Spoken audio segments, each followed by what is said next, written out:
PUBG Mobile'ning o'zini ichidayoq pul ishlasangiz bo'ladi. Qanday qilib? WoW karta yasash orqali mana O'zbekiston bo'yicha top 1-o'rinda turadi. WoW karta yasash bo'yicha Davron aka. Bulardan WoW karta yasaydigan balandroq odam ko'rmadim hali. Mana statistikalarni ko'rsangiz bo'ladi. Har bitta WoW kartalari 1.500.000 odam o'ynagan. Bular eng yaxshi mutaxassis WoW karta yasash bo'yicha sizlarga dars o'tadi. Kanallariga obuna bo'lib qo'ying mana statistikalari, qancha pul ishlashlari, hamma doxodlari mana WoW kartadan $433 topganlar.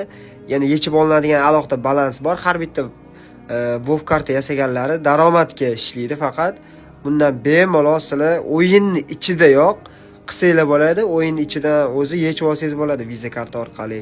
Faqat mana shu kollaboratsiya qilib qo'yib qo'ygan UD Davron akkauntlarga o'tib olsangiz, sizga yaxshigina dars olib boradilar va sizlarga eng yaxshi foydali ma'lumotlarni beradilar.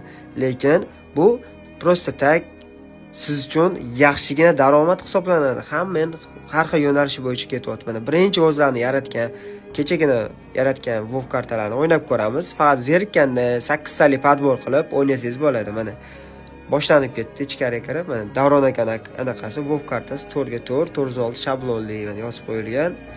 Zerikkaningizda jamoangiz bilan o'ynasangiz bo'ladi. Hozir kiradi, ko'rasiz.